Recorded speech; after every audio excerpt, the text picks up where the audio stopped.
This is a story about a parallel universe where the super rich hide eye-watering amounts of money around the world. We're talking about presidents, we're talking about prime ministers, we're talking about rock stars, we're talking about porn stars and people that have been convicted of crimes all over the world. Their methods are usually highly guarded secrets, but hidden in an elaborate paper trail, they're now exposed for all to see. It's a shell game. They hide the assets, they hide the income, they hide the real beneficial owners. To unscramble these incredible structures that you find, it takes a really long time. The keepers of these secrets are lawyers and accountants who work through a global network of trusts and shell companies based in tax havens around the world. Without checks, gatekeepers have carte blanche and are able to ride roughshod over the financial landscape with no questions really asked and no accountability. They pay the fine and then it's just business as usual.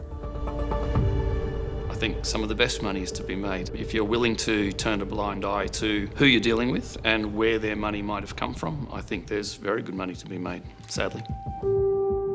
You have a handful of people who loot the resources of a country. Imagine the good that could have been done with $5 billion, the roads, the infrastructure, schools, medicine, education, healthcare. All of that could have been done. All of that was taken away by a handful of people. The private fortunes of the rich, famous and sometimes infamous are concealed through lucrative financial holdings and expensive real estate. And Australia has become a prime destination for them to stash their cash. I think the outrage that would be expressed by Australians if they knew that corrupt money was buying their local jewels in the crown and competing against locals at auctions, I think they'd be furious about that. In real terms, that means that your children or yourself might be going to buy a property, and when they're at auction, there could be a person there in a suit looking very, very sharp and legitimate, but they could be a proxy acting for a foreign kleptocrat or a politically exposed person. Tonight on Four Corners, we investigate how politicians, criminals and the super wealthy move millions through a parallel economy open only to those who can afford it. And we reveal how an Australian accountant made a fortune helping high-risk clients keep their riches away from prying eyes.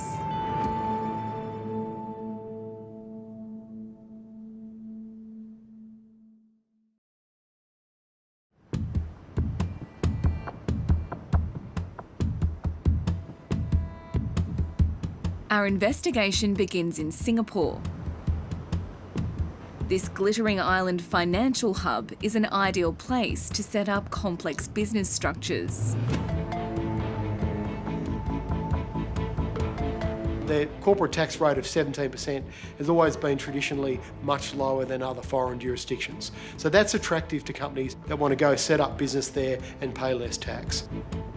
And of course, if you're going to go to the effort of setting up a headquarter in a country like Singapore, and you're a big multinational firm, and you're involved in profit shifting activities and a whole range of other things that are certainly immoral and unethical, then what you're going to also demand from the Singapore government is layers of regulations to hide your identity and what you're doing.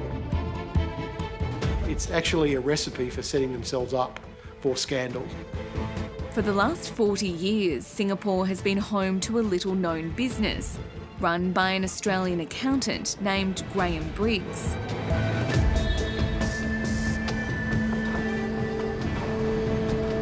He set up his company Asia City here in the 1980s. Today, it's a global business with clients on every continent. It's one of the largest offshore service providers in the world. It's actually run by an Australian man.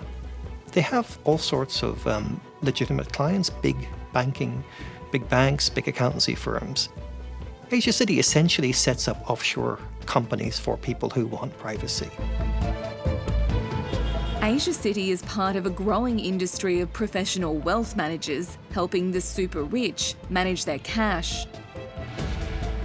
It's lawyers, accountants, investment advisors, So anyone who helps with the private equity, venture capital fund, real estate agents, all of them are gatekeepers.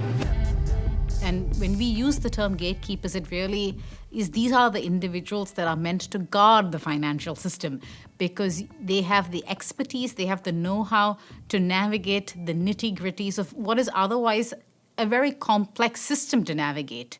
What we've found when we've looked into it is that individual entities that are providing these services, for them in isolation, it's hugely profitable. So, there's the ongoing advice, there's the fees of setting up these structures, there's a trailing revenue model because you're continually managing these structures.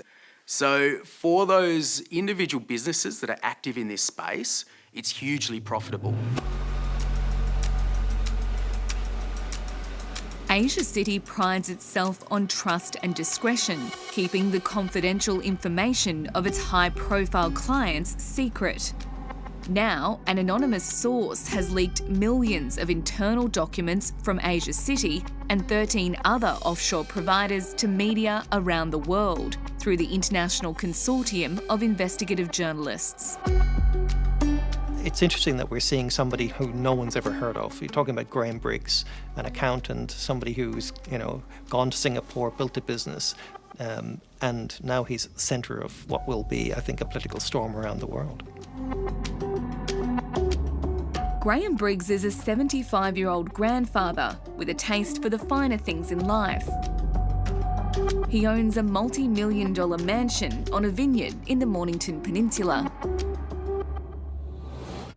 Graham lives in Victoria. He collects art. He likes fine wine, particularly Italian wine. He also collects Japanese fountain pens. So he's somebody with expensive tastes, but he also mixes with people from all over the world, very wealthy, important clients, but also some people who are very high public figures.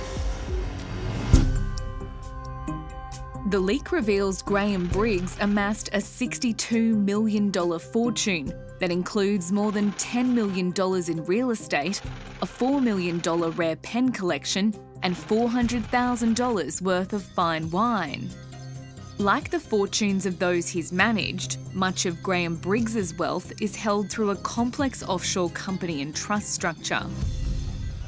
One of the trends that's emerging in the documents in the Pandora Papers is the fact that this offshore world lobbies behind the scenes. It lobbies governments to allow the offshore world to take place. So Graham was particularly involved in turning Samoa into a tax haven.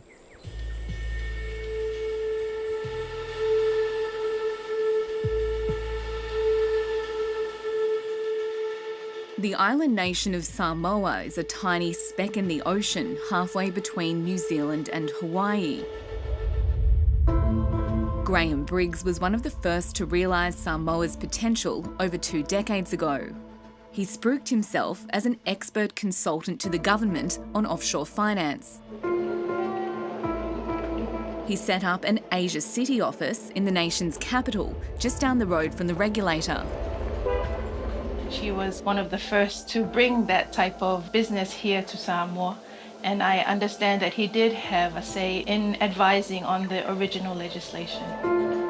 I've met him once. In fact, I met him during one of the reviews of Samoa in accordance with the Asia Pacific Group on Anti-Money Laundering. One of their reviews of Samoa back in 2014. That was when I first met Mr. Graham Briggs. He seems very personable. He's not very tall. Short, curly-haired, grey Aussie. It may not look like a global finance hub, but there's tens of thousands of international companies based here, one for every 3 residents. The genesis was, I think it was trying to find other sources of income that were legitimate and legal for a small island nation with very limited natural resources. That's basically the genesis of it. It's a tax haven that's been criticised for its lack of transparency and has been blacklisted by the European Union since 2017. In the good old days, when it was a bit more Wild West, so to speak, there was no regulation around. And so it was easier to incorporate a company, and as such, the risks for things going wrong and things being used for untoward purposes was probably higher in the early years of the industry. It's a tax haven, which means it doesn't impose tax on a lot of income earned by people in that jurisdiction. And it was very popular for Australians because before we had a regime which taxed people on their foreign income if earned through a foreign entity.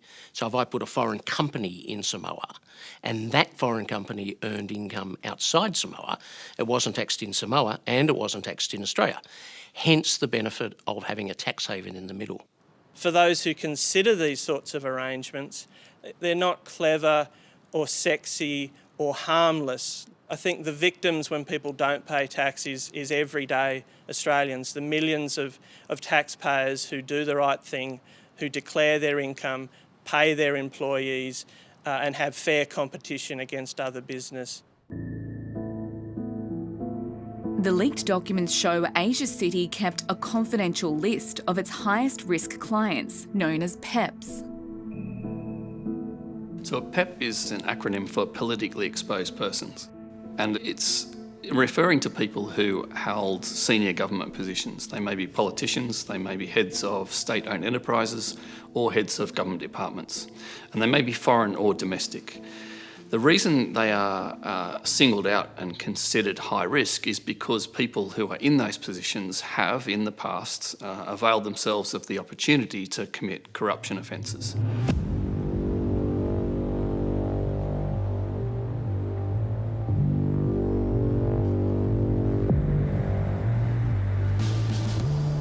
The documents reveal hundreds of millions of dollars of Asia City's clients' money has been ploughed into the booming Sydney property market.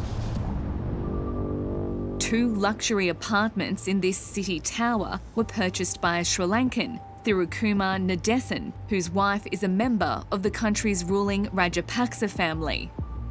He's currently facing corruption allegations. The ownership of the apartments was hidden using a shell company registered in Samoa and managed by Asia City. Australia is seen as an easy place to park your money if you're a criminal, if you're corrupt, if you want to launder money. More Australians out there, more battlers who are trying to buy their first home are going to be competing in an increasingly unaffordable market against potential billionaires or tycoons in foreign countries, some of them involved in corruption. In another secretive offshore setup managed by Asia City, a Singaporean company called Bright Ruby Resources spent nearly $300 million on 2 office towers in Sydney's CBD and bought Sydney's iconic Hilton Hotel in 2015 for $442 million. Documents in the leak reveal the 6 layers of companies and trusts between Bright Ruby and its ultimate owner, Chinese steel billionaire Du Shuanghua, one of Asia City's highest risk clients. He really became quite famous in 2008 when he became the 2nd richest man in China according to the Huren list, which is kind of similar to our AFR rich list. In fact, there was a bit of a story about, he fought off to become the richest man in China. He actually, I think, persuaded the editor to change that because in China it's always not a great idea to become the richest billionaire because a lot of things tend to happen to them after they top the rich list. Controversy has dogged Du Shuanghua since he admitted to a closed court in China in 2010 that he'd bribed a Rio Tinto executive millions of dollars. He admitted to paying one of Rio Tinto employees about $9 million in US dollars as a bribe to secure some iron ore. Were you surprised when he admitted to paying bribes but then wasn't prosecuted? You know why? I think it kind of, you can almost see it as in one of his American legal dramas. He agreed to become key witness in a way that he probably was granted immunity from the prosecution in a particular case. 4 Rio Tinto employees, including Australian Stern Hu, was sentenced to years in prison over the scandal. Du went unpunished and went on to make billions.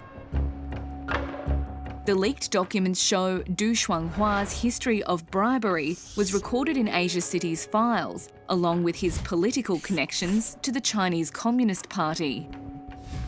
That makes him a politically exposed person by definition, by the anti-money laundering standards. I'm not surprised that someone like Mr. Du can buy the Hilton Hotel through a structure that perhaps hides the fact that he's behind it.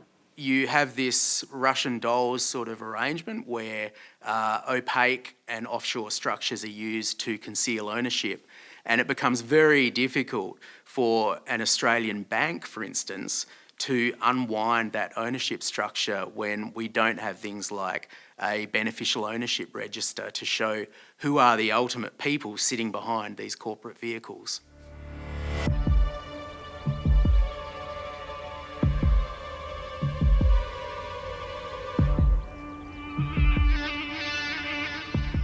In this picturesque corner of northwest Tasmania, another Asia City client bought up farmland using a secretive offshore trust and company structure.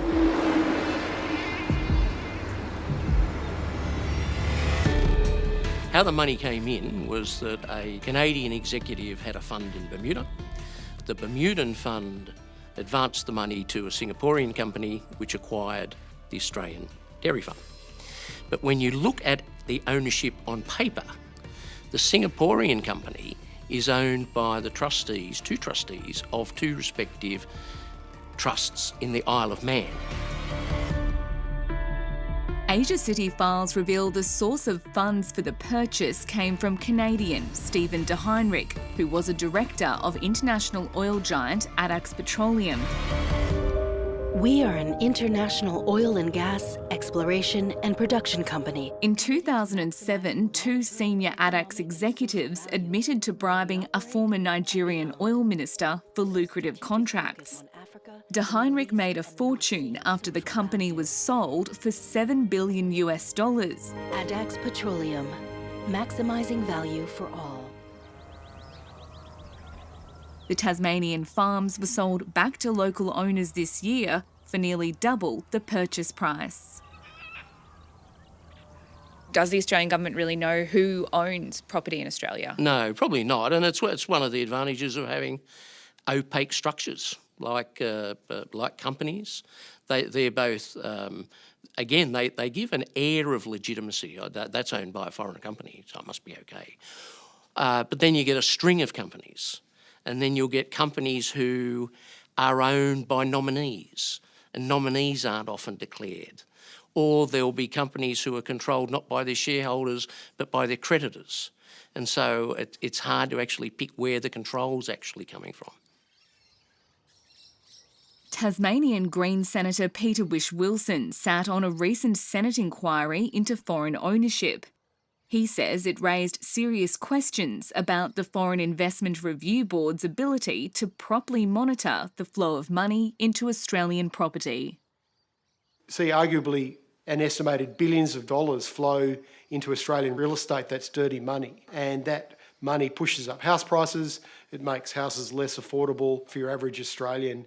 And it's certainly not good enough that the government knows there are flaws in our legislation. There are exemptions that need to be removed, or loopholes is probably a better word for it, that need to be removed. Yet they drag their feet in doing this. Now, what that means is, in real terms, that means that your children or yourself might be going to buy a property, and when they're at auction, there could be a person there in a suit looking very, very sharp and legitimate, but they could be a proxy acting for a foreign kleptocrat or a politically exposed person. Now, because there's no regulation of any of the gatekeepers in that transaction chain, that poses a huge risk to Australia.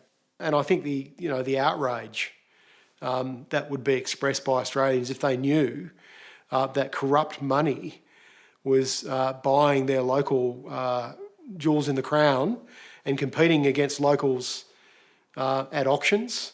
I think they'd be furious about that.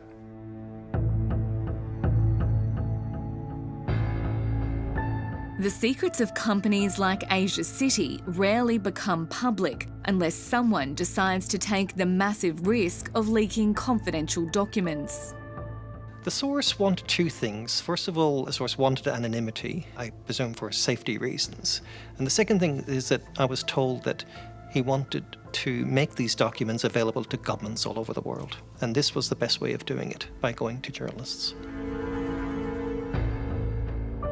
Gerard Ryle has spent the last decade chasing the secrets of the super rich through tax havens around the world.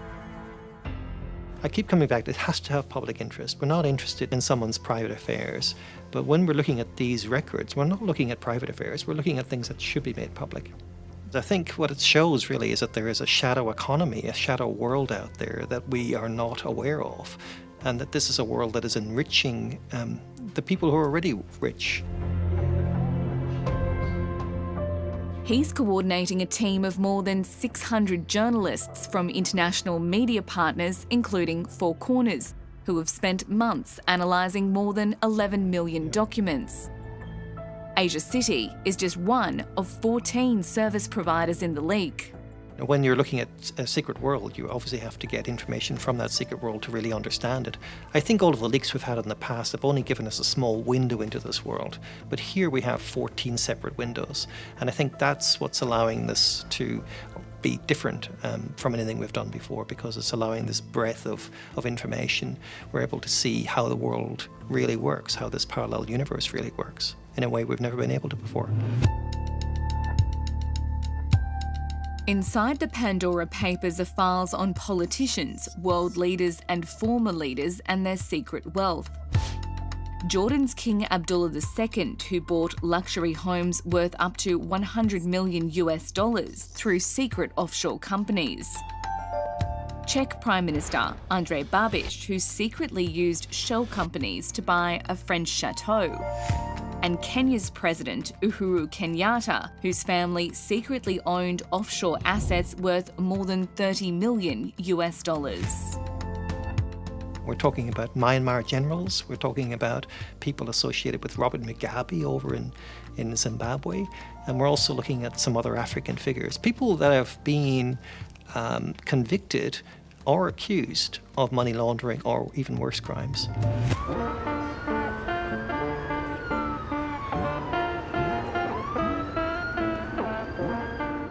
Some of Asia City's clients have been on the radar of authorities for years. In 2014, Asia City was instructed to freeze the assets of one of its high-risk clients. The order was obtained by the US Department of Justice.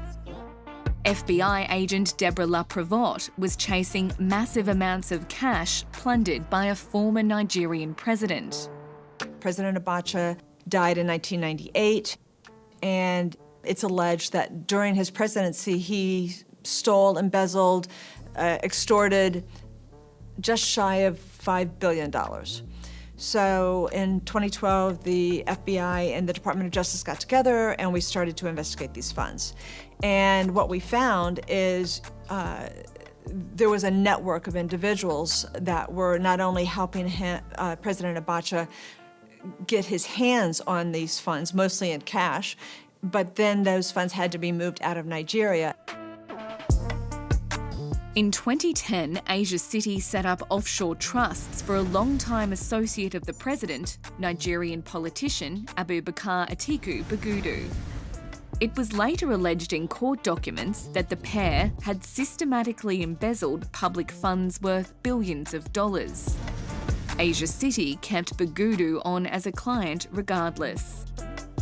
Once in 2013, when it became very public that Mr. Bagudu was listed in the U.S. complaint, they could have said, you know what, there's enough here that causes us pause. So we're going to go ahead and close this account or, request that you're no longer our customer.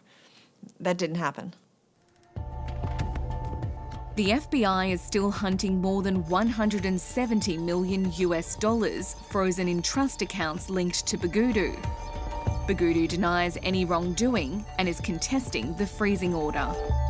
It's extremely frustrating. And again, it comes back to these known havens, right? Whether it was Vanuatu, Singapore, Cayman, Switzerland at the time, you have a handful of people who loot the resources of a country, whether it's oil-rich Nigeria, oil-rich South Sudan, resource-rich Congo, and yet frequently a great percentage of the population is living below the poverty level. Imagine the good that could have been done with $5 billion in Nigeria in the late 90s. The roads, the infrastructure, schools, medicine, education, healthcare, all of that could have been done. All of that was taken away by a handful of people.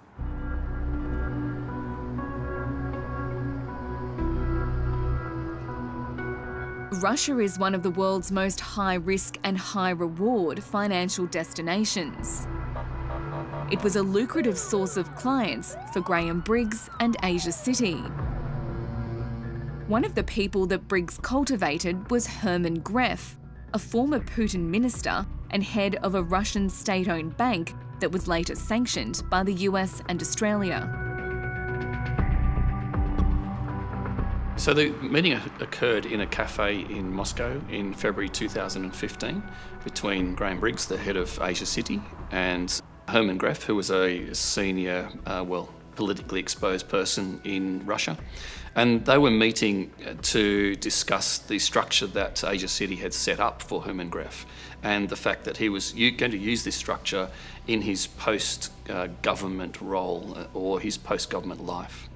So the fact that the bank that Herman Gref is heading up is being sanctioned, I think, is significant.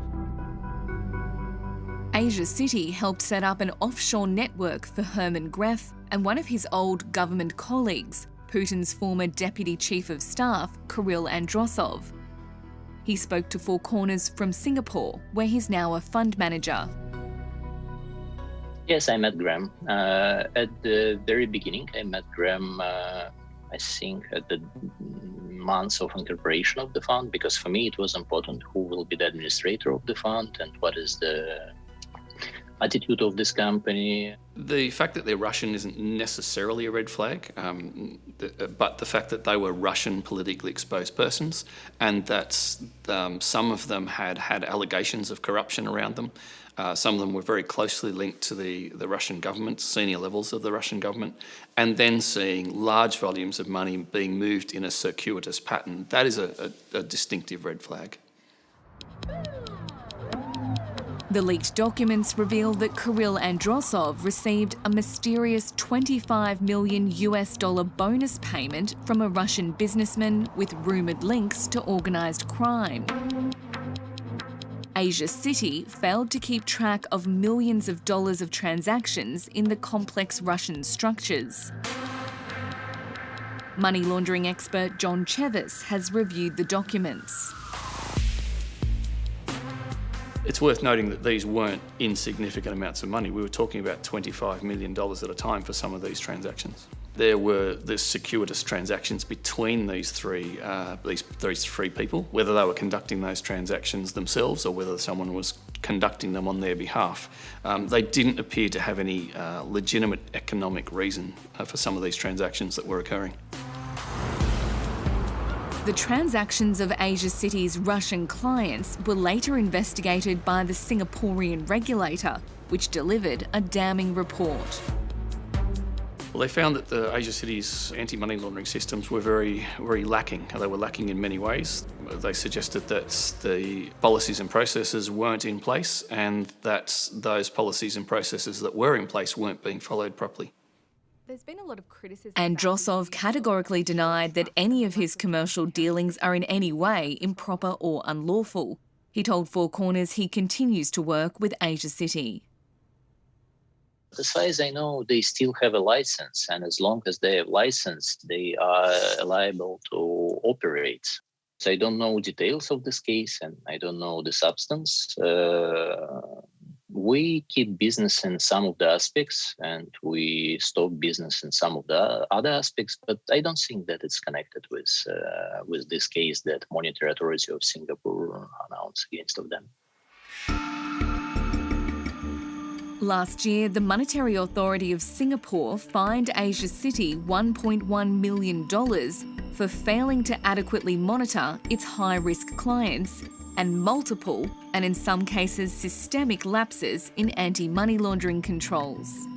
You have to ask yourself, why is somebody in this business? Why is somebody running a trust company out of Singapore where they've been found to be delinquent in their vigilance to fight anti-money laundering and terrorism financing? So, I could only say that I'd have to question. He knows what his company's doing. I would want to know, has anything changed since they were audited and fined? The fine was so minimal. I mean, it's less than a slap on the wrist. Revenue authorities around the world, the big revenue authorities, are aware of the scale of what the professional enablers do and the scope of their reach. So they've formed various joint task forces to try to combat hidden income, hidden assets, and the whole camouflaging of beneficial ownership by the enablers. Australian authorities have been trying to track offshore tax evasion for years. In 2006, the ATO launched the biggest tax fraud investigation in Australia's history. It was dubbed Project Wickenby. So Project Wickenby was, I guess, the first time that we brought together a multi-agency focus on offshore tax evasion. We raised well over $1 billion in liabilities, in tax that wasn't paid and additional penalties.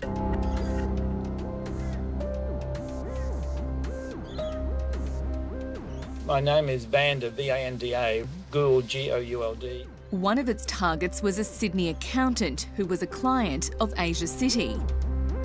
His name is Vanda Gould. And I'm presently at Long Bay Corrective Centre at the jail. Vanda Gould spoke to Four Corners from prison. He was arrested on tax fraud charges in 2013. I was at home. I was I think, doing some exercise on the exercise bike. I was, and then we had all these Commonwealth police came in and sort of raided the house. Vanda Gould met Graham Briggs in the mid-80s and began doing business with him in the early 90s.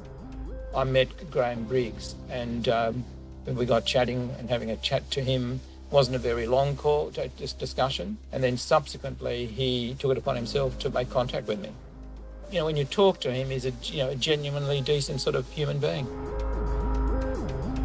Asia City's Samoa office had come up with a lucrative new product.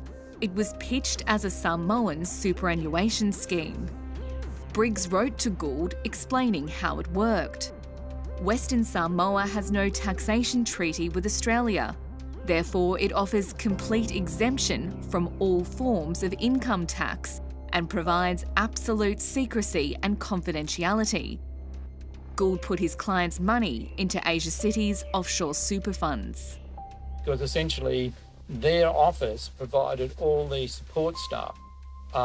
So they actually established the super fund, they got the lawyers to actually prepare the deeds, they got every transaction that was entered into, they were, integral to those transactions. Asia City's Samoan super scheme had a brilliant twist. Clients were able to access their money before they retired via loans from the super fund. Well, the temptation for tax, if you want to avoid it, is to set up a Samoan fund, have your employer settle some money on it, and then the income of the Samoan fund, the theory was it was not taxable in Australia. So the income of the fund can be earned tax-free in Samoa, but if you want to get it back to Australia, we did have rules, like all super funds, that if you got a payment on death, disability, a certain age being reached or retirement, you were taxable on it. So the answer is don't get a payment for any of those reasons. Rather, get a loan. Loans in any form of tax jurisdiction aren't taxable. So if I loan you money, you're not taxable on the amount I give you. It's not income, it's not a gain. You haven't benefited at all, you've just borrowed from me. So in this case, they simply, the Samoan fund would loan the money back to the Australian resident. But the tax office had some questions about Samoan super schemes. In 2010, it issued a public warning saying the schemes were being used to conceal income or assets and that so-called loans from them may be a sham. What we would do in those sorts of arrangements is ask some questions. Well, if this is truly a commercial loan, for example, where are the documents that sit behind that loan? What interest rates are being paid? Show us where your repayments are going. What have you invested that in? And often where these arrangements are purely non-commercial, they're unable to answer those sorts of questions. The taxpayer alert just is like a siren that says we're watching. It didn't change the law. The taxpayer alert just highlighted that the tax office was aware that certain people were doing certain things. Gould's tax fraud charges were eventually dropped, but he was later jailed for perverting the course of justice for coaching a witness to lie. Gould's clients were ordered to pay back more than $300 million to the ATO. My job is to actually help taxpayers get through the labyrinth of the Australian Tax Act in the most effective way. And if one of the most effective ways means they reduce their taxes, well, so be it. I don't think there's any morals in it. The leaked documents show Graham Briggs was questioned by Australian authorities while they investigated Van der Gould's Samoan operation. Briggs was never charged or accused of criminal conduct. Van der Gould still supports him. No. I mean, I was going to have any hard feelings against Graham, but, just watch this space. God will ultimately vindicate me. I think that the first thing to always bear in mind is that most people do the right thing, and there's nothing illegal with holding money offshore, provided that it's declared to the tax office, and most people do the right thing.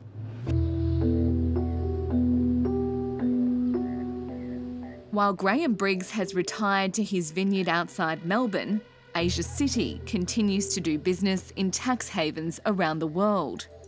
In a statement, Asia City said, "We are committed to the highest business standards, including ensuring that our operations fully comply with all laws and regulations in each jurisdiction in which we operate.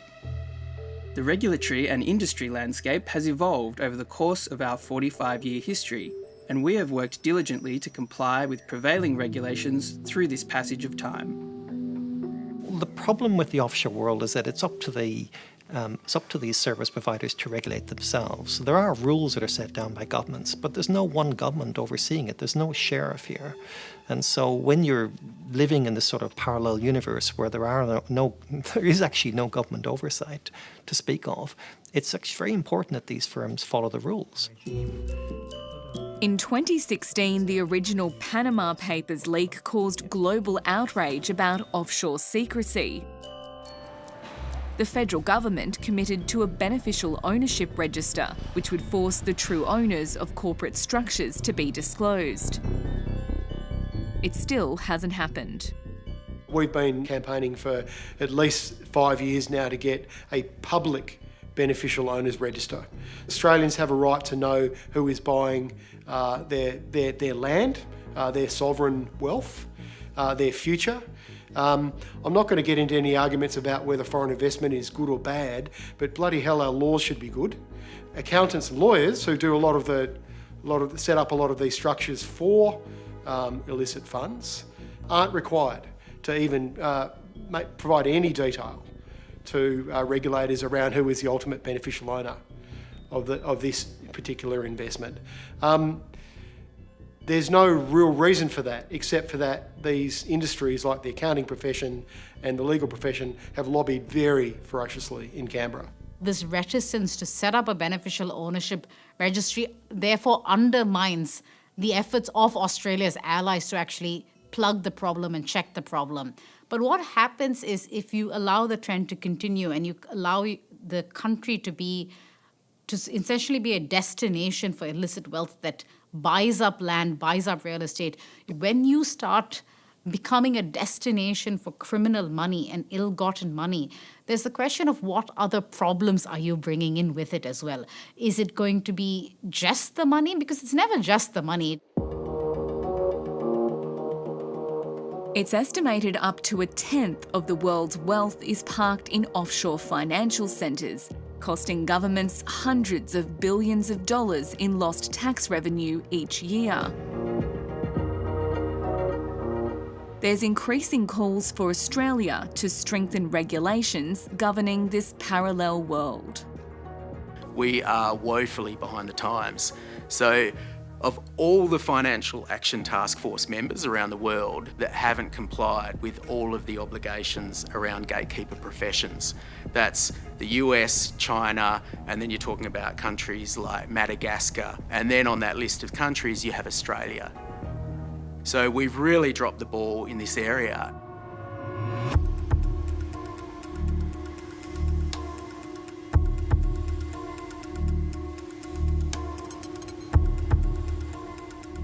Look, most lawyers, accountants and other professionals do the right thing. It is relatively easy to be tempted to get involved in offshore tax arrangements. My message to them is that don't facilitate lying, cheating and stealing from other Australians. You will soon find yourself over your head in these arrangements. They're not clever, they're not harmless, they victimise the entire Australian society.